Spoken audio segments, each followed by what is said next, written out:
మాట్లాడినా ఎవరితో అంటే వాళ్ళతో పోల్చినా ఖచ్చితంగా నీ ఇంటికైతే వస్తాం. జగన్మోహన్ రెడ్డి గారు మాట్లాడుతూ ఆయన మాటల్లో మీరందరూ కూడా చూశారు.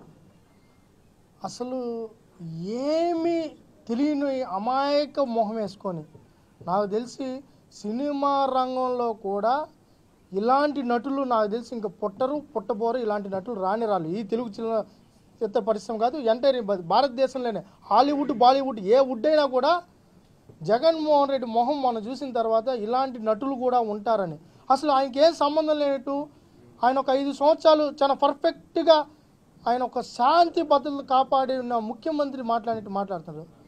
జగన్మోహన్ రెడ్డి నీ తండ్రి కూడా చంద్రబాబు నాయుడు గారికి గౌరవించారు. అలాంటి వ్యక్తిని 54 రోజులు జైల్లో పెట్టింది నువ్వు మర్చిపోయావా?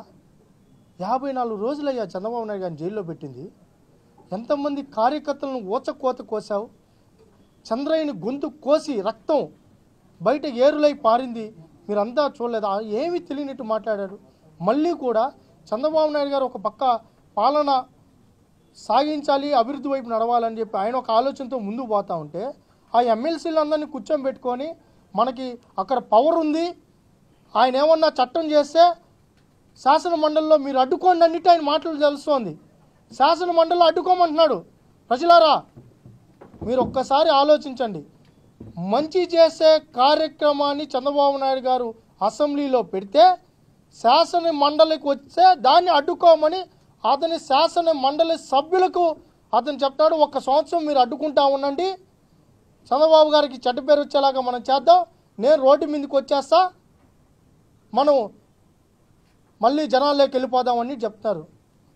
ఇంత దౌర్భాగ్య దురదృష్ట నీచ నికృష్ట రాజకీయ నాయకుడు ఎవరన్నా ఉన్నారు అంటే ఇంత చండాలమైన నాయకుడు ఈ తెలుగు నేలపైన ఈ జగన్మోహన్ రెడ్డి ఉండడం అనేది చాలా బాధాకరం, దురదృష్టకరం.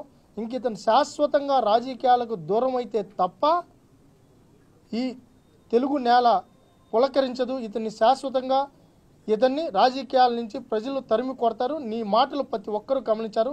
నీ నటన కౌశల్యాన్ని కొద్దిగా, ఆ మొహ హావభావాల్ని, నీ నటన కొద్దిగా తగ్గించుకో జగన్మోహన్ రెడ్డి. ఇంకేం అవసరం, ఆ నటన తగ్గించు, నీ ఒరిజినల్ బయట తీసుకుని రా. రోజా ఎవరికి ఏమన్నా న్యాయం చేసిందంటే వాళ్ళ తమ్ముడికి, 2 తమ్ముళ్ళు ఉన్నారు, ఆ అన్నలకో తమ్ముళ్ళో ఆ ఇద్దరికి న్యాయం చేసింది. తర్వాత ఆయన బిడ్డకు ఆమె చెప్పింది నా కొడుకు కారు లగ్జరీ కారు కావాలన్నారని చెప్పి ఆ కొడుకు కారు కొనిచ్చింది, 1000 కోట్లు సంపాదించింది. రోజు ఆమె చేసిన కార్యక్రమం ఏంటంటే కొండ మీదకి టూరిస్ట్ లాగా ఒక 10 మంది వేసుకొని పోవడం, ప్రోటోకాల్ దర్శనం చేయించడం, వాళ్ళ దగ్గర డబ్బులు వసూలు చేసుకోవడం, అదేవిధంగా ఆమె శాఖకు సంబంధించి డ్యాన్సులు వేసుకోవడం. ఆమె చేసింది ఏమన్నా ఉందంటే అది తప్ప ఆ నోరు పరేసుకోవడం. ఆంబోతు లాగా, ఆంబోతు ఏ విధంగా బావు అని అరుస్తుందో ఆ విధంగా అరవడం తప్ప ఇంకేమీ ఆమె చేసింది లేదు, పొడిసింది లేదు. నగిరి ప్రజలందరికీ తెలుసు, గతంలో ఇచ్చిన మాట ఏది నిలబెట్టుకోలేదు కాబట్టి అంత భారీ మెజార్టీతో ఆమె ఓడించారు. బహుశా ఇంకా రాజకీయాలకి రోజా స్వస్తి పలికి ఇప్పటికే ఆమె చేసిన క్రీడ ఏదైతే ఉందో ఆమె ఆట ఆడింది, చాలా ఆటలు ఆడింది. ఆమెకి బాగా కబడ్డీ అంటే ఇష్టమని ఆమె చెప్పింది. తొక్కుడు బిళ్ళ, కబడ్డీ, అదేందో ఎగిరెగిరి దూకుతా జంపింగ్లు ఆమెకి బాగా అలవాట్లే. ఆ గేమ్స్ ఏదైతే ఉన్నాయో ఆ గేముల్లో బాగా దొబ్బారు. ఆ దొబ్బింది 100 కోట్లకు సంబంధించి రేపో మాపో సిట్టు విచారణకు ఆదేశిస్తూ ఉంది. ఆమె సిద్ధంగా జైల్లో ఉండి ఆమె కావాల్సిన బుక్కో డైరీనో నటనో మళ్ళా పాతకాలంలో నటించింది కదా, అక్కడ ఆ ఖైదీలతో ఆమె నటన కౌశల్యాన్ని అక్కడ చూపించుకోవచ్చు. అవే మాకేం ఇబ్బంది ఏం లేదు, ఖైదీలతో పాటు ఆమె చూపించుకోవచ్చు. నోరొచ్చిన ఆంబోతులాగా ఎట్టబడితే అట్ట చంద్రబాబు నాయుడు గారిని, పవన్ కళ్యాణ్ గారిని, లోకేష్ గారిని, నాయకుల్ని ఆమె నోరుకు అదుపు ఆపుందా? ప్రజలు కొట్టారు, ఆ నోటి మీద కొట్టారు, మామూలు కొట్టిన కాదు, ఓట్లతో కొట్టారు.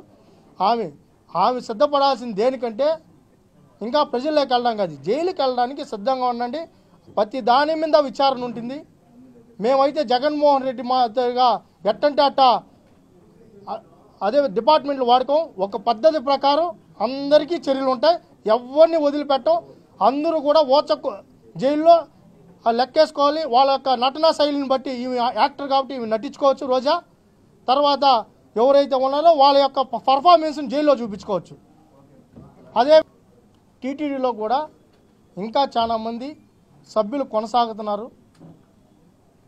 దేవుడి దగ్గర మీరందరూ కూడా చాలా దొబ్బారు, దోచుకున్నారు, తినేశారు, అపవిత్రం చేశారు. మీరు ఇంకా కొనసాగుతున్నారంటే మెంబర్లుగా ఇంకా మీరు ఏమనాలో మిమ్మల్ని అర్థం కాదు. మీరు వెంటనే వైసీపీకి సంబంధించిన ఆ పార్టీ ఇచ్చిన ఏదైతే ప్రభుత్వ పదవులు ఉన్నాయో ప్రతి దానికి మీరు గౌరవంగా రిజైన్ చేసి విచారణకు సహకరించాలని కోరుకుంటున్నాం.